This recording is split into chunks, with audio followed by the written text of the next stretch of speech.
Magandang araw po sa inyong lahat. Ako po, si Ginoong Christian J. Carlos, Teacher 1 mula sa National Orthopedic Hospital or NOH School for Crippled Children sa ilalim ng Schools Division Office ng Quezon City. Isang karangalan po para sa akin na maging bahagi ng talakayan ito tungkol sa navigating ethical dilemmas at work, helping teenagers address ethical challenges in professional environments. Sa panahon ngayon, mahalagang gabayan ang kabataan hindi lamang sa akademikong kaalaman, kundi pati na rin sa pagharap sa mga mahirap na sitwasyong moral at ethical sa mundo ng trabaho. Layunin po ng ating pag-uusap na bigyan linaw ang mga konkretong hakbang, prinsipyo at pananaw na makatutulong sa kanila upang maging responsable, makatao, at matatag sa kanilang mga desisyong sa hinaharap. Mahalaga ang kakayahan sa paggawa ng desisyon sa isang empleyado sa kanyang lugar ng trabaho dahil ito ay may direktang epekto sa kahusayan, produktibidad, at tagumpay ng organisasyon. Narito kung bakit mas mabisang pagtugon sa problema. Ang isang empleyado may mahusay na decision-making skills ay kayang pag-aralan ang sitwasyon, suriin ang mga pagpipilian at gumawa ng tamang hakbang upang marutas ang mga hamon sa trabaho. Pinahusay sa pagganap sa produktibo, ang kakayahang gumawa na mabilis at maingat na desisyon ay nakakatulong sa mas epektibong pamamahala ng oras at trabaho na nagpapataas sa produktibidad. Aba, mas magandang pakikipagtulungan sa kanyang team o koponan kapag ang isang empleyado ay may tiwala sa kanyang kakayahang magdesisyon, mas madali siyang makipag-ugnayan sa iba, magbahagi ng ideya at maging mas epektibo sa teamwork. Sunod, pag-iwas sa mahal at hindi epektibong mga pagkakamali. Ang maling desisyon sa trabaho ay maaaring magdulot ng pagkalugi, pagkaantala, o reputational damage para sa kumpanya. Ang tamang pagdedesisyon ay nakatutulong upang maiwasan ito. Pwede rin sa pagtanggap ng responsibilidad at leadership development. Ang mahusay na pagpapasya ay nagpapakita ng pagiging responsable at maaari maging daan upang ma-promote sa mas mataas na posisyon. Sa madaling salita, ang kakayahang gumawa ng matalinong desisyon ay hindi lamang kapakipakinabang sa personal na tagumpay ng isang empleyado, kundi pati na rin sa pangkalahatang pag-unlad ng organisasyon. Isa-isahin na natin ang mga guiding steps na ito tungo sa pagkamit ng makabuluhan at mahalagang desisyon, making skills na maaari mong ilagay sa iyong resume under soft skills. Una, mangolekta ka ng datos. Bago gumawa ng desisyon, mahalagang mangalap ng kaugnay na impormasyon. Kasama rito ang pag-unawa sa konteksto, pagtukoy sa problema o oportunidad, at pagkuha ng datos na makakatulong sa iyong pagpili. Gamitin ang kritikal na pag-iisip upang suliin ang pinagmulan at pagiging maaasahan ng impormasyon. Ang hakbang na ito ay nagsisiguro na ang iyong mga desisyon ay batay sa matibay na ebidensya sa halip na haka-haka o kulang na impormasyon. Sa pagiging masusi sa iyong pananaliksik, nababawasan ang panganib na hindi pagtukoy sa mahalagang salik na maaari makaapekto sa resulta ng iyong desisyon. Pangalawa, isaalang-alang ang mga opsyon. Kapag nakalikom ka na ng sapat na datos, oras na upang pag-aralan ang iyong mga pagpipilian. Isaalang-alang ang lahat ng posibilidad na hakbang, kahit na mukhang hindi paborable sa simula. Timbangin ang mga kalamangan at kahinaan ng bawat alternatibo at pag-isipan ang mga panandalian at pangmatagalang epekto. Ang ganitong malawakang pagsusuri ay nakakatulong sa pag-iwas sa makitid na pananaw at nagpapalakas ng malikhaing paglutas ng problema. Sa pamamagitan ng pagsasalang-alang sa maraming posibilidad, mas nagiging balanse at epektibo ang iyong desisyon. Ikatlo, humingi ka ng payo. Walang sino man ang may taglay ng lahat ng kasagutan, kaya't ang paghahanap ng payo mula sa mga pinagkakatiwalaang kasamahan o mentor ay maaaring magbigay ng mahalagang pananaw. Ang iba't ibang perspektibo ay maaaring magpakita ng mga aspekto ng sitwasyon na hindi mo na napapansin. Siguruhin kumonsulta sa mga individual na may karanasan o kaalaman kaugnay sa desisyon kailangan mong gawin. Ang pakikinig sa iba't ibang pananaw ay hindi nakakahulugan na dapat ka sumang-ayon sa lahat ng ito. Ngunit maaari nitong linangin ang iyong mga pag-iisip at humantong sa mas maalam na desisyon. Tandaan, dapat suriin mo rin ang mga panganib. Ang bawat desisyon ay may kaakibat na panganib. Mahalagang matukoy ang mga posibleng mga panganib na kasama ng bawat opsyon at suriin ang posibilidad at epekto nito. Sa pag-unawa sa mga panganib, maaari kang maghanda ng contingency plan at gumawa ng mga desisyong akma sa iyong kakayahang harapin ang mga panganib. Ang hakbang na ito ay hindi tungkol sa pag-iwas sa panganib, kundi sa paggawa ng kalkuladong desisyon na isinasaalang-alang ang parehong benepisyo at posibleng mga negatibong epekto. Dapat pagtiwalaan mo rin ang iyong intuitions. Bagamat mahalaga ang datos at payo, minsan ang iyong nararamdaman ay may mahalagang papel sa paggawa ng desisyon. Ang intuitions ay nakabatay sa iyong mga karanasan at kaalaman, kahit na hindi mo pa ito lubos na namamalayan. Kung ang isang desisyon na tila'y tama pagkatapos mo itong gawin, at nasusi mo rin o nasiyasat mo rin, pagkatiwalaan mo namang isunod ang iyong pakiramdam. Ang iyong intuition ay maaaring magsilbing makapangyarihang kasangkapan sa paggawa ng mga desisyong nakakaayon sa iyong mga pagpapahalaga at layunin. Pang-anim, kumilos ng mapanindigan.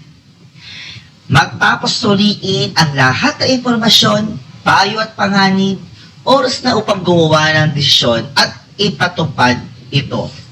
Ang pagpapaliban ay maaaring humantong sa mga hindi natutupad na oportunidad at lumalaking kawalang katiyakan. Kapag nakapili ka na, panindigan mo ito at magpatuloy ng may kumpiyansa. Tandaan, walang desisyon ang permanente. Maaari mo ayusin ang iyong hakbang kung may lumabas na bagong impormasyon o magbago ang mga sitwasyon. Ang mahalaga ay gawin mo ang pinakamahusay na desisyong posible sa sandaling ito at kumilos ng mapanindigan upang maisakatuparan ito. Matapos nating talakayan ang mga guiding steps na nagsisilbing pundasyon sa pagbuo ng decision-making skills, mahalagang isunod ang mga strategies na aktual na ginagamit upang maging epektibo ang bawat desisyon. Kung ang mga hakbang ay nagsilbing mapa, ang mga strategy naman ang nagsisilbing direksyon at diskarte sa paglalakbay. Sa bahagi ito, tatalakayin natin kung paano maisasabuhay ng mga kabataan ang tamang pagdesisyon sa mga sitwasyong may etikal na hamon, gamit ang mga konkretong teknik, mindset at praktikal na gabay upang maging mas maingat, makatao, at matatag sa kanilang mga pinipiling hakbang sa loob ng profesional na mundo. Pwede mong gamitin ang 10-10-10 rule ni Suzy Welch.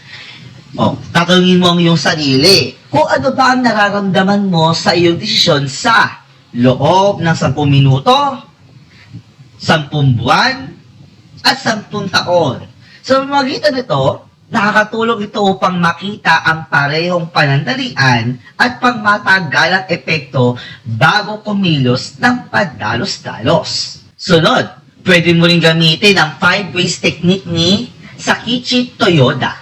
Kapag nakaharap sa isang hamon, patuloy na itanong ang bakit ng 5 beses upang mas lumalim at matuklasan ang ugat ng problema.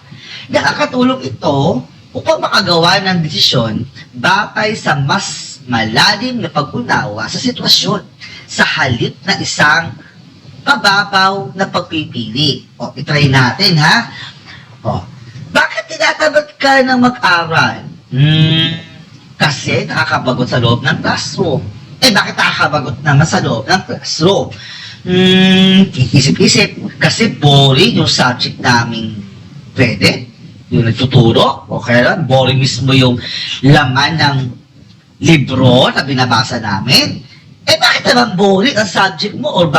Or I mean, yung teacher, o kaya naman ay yung libro na ginagamit mo. Isip-isip, kasi boring din yung execution ng teacher, o kaya naman, yung palang libro, masyadong hindi ko maintindihan yung mga konsepto nasa loob. Di, sunod mo ng tanong, bakit kaya boring yung teacher? O kaya naman kung libro binabasa mo na pinapabasa sa inyo, bakit naman kaya ang hihirap ng konsepto nasa loob nito na hindi mo maintindihan? Kasi puro lang siya pasulat at kwento ng buhay niya yung teacher, kaya hindi mo maintindihan. Hindi pala tugma yung binabasa kong mga words doon sa libro, doon sa aking edad. Diba? Bakit naman puro pasulat at pakwento ng buhay yung ginagawa ng teacher na ito? Hindi mag-iisip ka na ulit. Siguro, ito yung lundo ng problema. Diba? Bakit kaya ito libro na ito? Ito pala yung ang hirap maintindihan. Teka lang, baka ito nga talaga yung lundo ng problema. Diba? Kaya mag-iisip ka ng 5 bakit na technique ni Sakichi Toyoda. Pwede mo rin gamitin itong technique na ito, ang tinatawag na ang trust your gut but use it wisely. Okay? Ang intuitions ay maaaring maging isang makapangyarihang kasangkapan sa paggawa ng desisyon. Lalo na kung nakabuo ka na ng kadalubhasaan sa isang larangan. Gayunpaman, balansehin ang iyong nararamdaman sa datos, logika, at iba pang pamamaraan sa paggawa ng desisyon upang makagawa ng mas maayos at pinag-isipang pagpili. May sinasabi naman si Barry Schwartz, ang sobrang dami ng pagpipilian ay maaari magpalito sa iyo. Kaya humahantong sa pagkapagod sa paggawa ng desisyon at pagdulot ng panghihinayang. Ang tawag niya dito ay paradox of choice. Kaya ang kanyang payo or strategy na may bibigay sa iyo ay limitahan ang iyong mga options sa isang bilang na madaling i-manage o 3 to 5 na choices. At itoon ang pansin sa kung ano ang pinaka-mahalaga. Upang mabawasan ang takot sa paggawa ng madaling desisyon, itanong sa iyo sarili, ano kaya ang pinaka-masamang maaaring mangyari? Ang pagsasalang-alang sa pinakamasamang sitwasyon ay nakakatulong sa iyo na masuri ang mga panganib at gumawa ng mga malinaw na desisyon. Halimbawa, ayaw mong mag-apply ng trabaho dahil natatakot ka sa rejection o may inferiority complex ka. Ang isipin mo na lang ay may 2 worst case ka. Ano ang gusto mo? Tumambay ka na lang at saluhin lahat ng sermon at panlilibak o pambubisit ng nanay mo sa iyo dahil wala kang pakinabang o kapag nagkasakit ka o isa sa miyembro ng pamilya mo ay nagkasakit at wala kang pambayad sa ospital dahil nga wala kang pera kasi natambay ka, maaaring mong isipin na may pagkakatulad ito sa tinatawag nating fallacy na false dilemma na para wala kang choice. Pero, ginawa mo ito para mapilitan kang mag-decide ng mas may conviction. Ito ang tinatawag nating worst case scenario test or sa ibang tawag naman ay risk-taking scenario technique. Meron din naman tinatawag na decision fatigue awareness ni Roy Baumeister. Ang pagkapagod sa paggawa ng desisyon ay totoo. Gumawa ng mahalagang desisyon ng maaga sa araw upang ikaw ay fresh pa at gawing mas simple ang mga pag-araw-araw na pagpipilian tulad ng pagkain o pananamit upang makatipid ang mental na energy para sa mas mahalagang desisyon mamaya. Kung pagod ka mag-decide, dahil may decision fatigue ka na, ito ang 9 na tips for how to avoid. Una, decrease the number of decisions. Parang kanina rin, bawasan mo yung mga marami kang i-decide. Pangalawa, take a break. Pahinga ka muna. Okay? Huminga ka muna. Pangatlo, practice mindfulness. Dapat aware ka sa iyong paligid. May self-awareness ka. Pang-apat, make a list. Ilista mo. Okay? And then, mag-delegate ka. Tapos, ask others for their input. Magbigay ka naman ng, ibato mo na lang sa mga tao kung anong kanilang mga input para sa ganun, matulungan ka naman nila dahil pagod na nga ang isip ko. Okay? Siyempre, pampito, avoid last minute decision. Baka naman mag-decide ka, kung kailan last decision, mahirap talaga yon, di ba? Siyempre, pang-8, prioritize your physical health. And number 9, keep a routine. Ayon naman kay Richard Thaler, huwag kang mahuhulog sa tinatawag nating the sunk cost fallacy. Ang katotohanan, naglaan ka ng oras at pera sa isang bagay. Pero hindi mo ito nangangalugan, dapat mo na ito ipagpatuloy. Kumbaga, namuhunan ka na dito. Hindi po namuhunan ka na, ipagpapatuloy mo na ng tuluyan. Bitawan ng mga nakaraang pamumuhunan kung hindi na ito tumutulong sa iyong mga layunin. Sige, magbigay tayo halimbawa. May isang estudyanteng senior high school.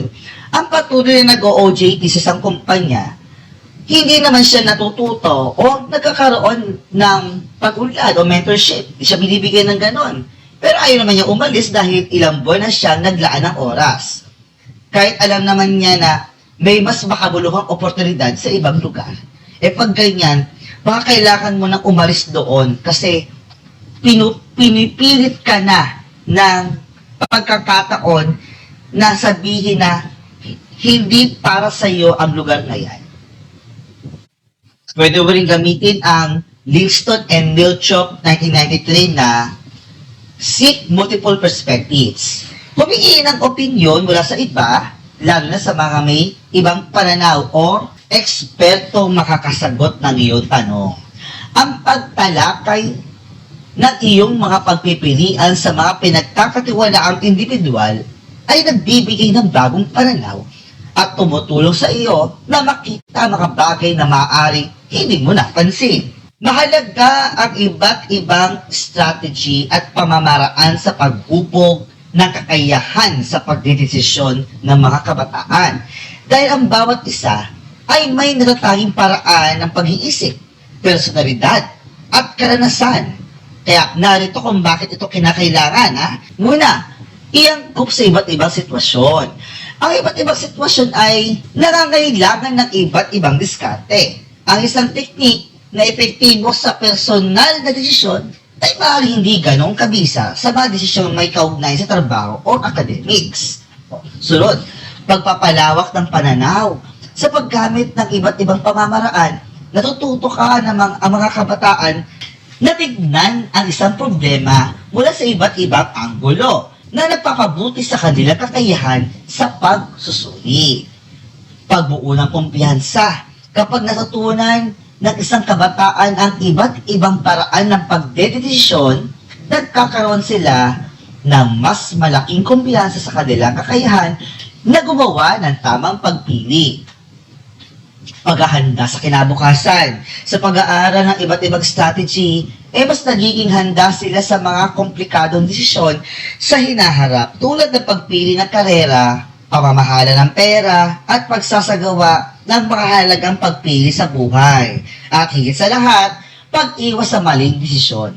Ang kakayahan, suriin ang mga pagpipilian mula sa iba't ibang perspektive ay nakakatulong sa pag-iwas sa impulsive o pabigla-bigla o hindi pinag-isipang desisyon na maaari magdulot ng pagsisisi. Sa pamamagitan ng kombinasyon ng logic na pag-iisip, intuition, at praktikal na pagsusuri, nagiging mas matibay at epektibo ang kakayahan ng isang kabataan sa pagdedesisyon. Andaan, itong pabako ni Marianne Williamson na isang quotation. Every decision you make reflects your evaluation of who you are. Ang bawat desisyon na ginagawa mo ay sumasalamin sa iyong pag-unawa sa sarili mo. Kung ano ang pinahahalagahan mo, kung paano ka mag-isip, at kung paano mo tinitimbang ang iyong mga pagpili. Pinapakita nito ang iyong mga prinsipyo at paniniwala. Ang mga pagpili mo ay kadalasan nakabase sa iyong moralidad, paniniwala, at kung ano ang mahalaga sa iyo. Napapakita ito ng isang prioridad.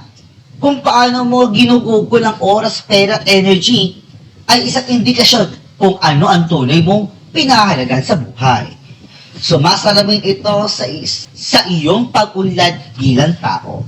Habang lumalaki ka, nagbabago rin ang iyong paraan ng pagdedesisyon dahil sa iyong mga karanasan, natutunan at pananaw sa mundo. At dito nagtatapos ang aking talakayan. Ako ito ang inyong Kuya Jay at maraming salamat sa inyong pagsama sa akin hanggang dulo. Naway magamit ninyo ang mga payo ko sa inyong magiging trabaho kung nais ninyo na magtrabaho na agad pagka-graduate ninyo or ang pag-decide naman nyo na ituloy ang inyong pag-aaral sa susunod na yugto ng inyong academic journey, either college o kaya naman masteral kung kayo naman ay nasa mundo na po ng profesional. Muli, happy learning sa ating lahat at isang Happy Lianista Day, sabi nga ng inyong principal na si Dr. Benedict. Salamat po sa pagtitiwala na ibinigay niyo sa akin upang magbahagi ng aking kaalaman at karunungan tungkol dito.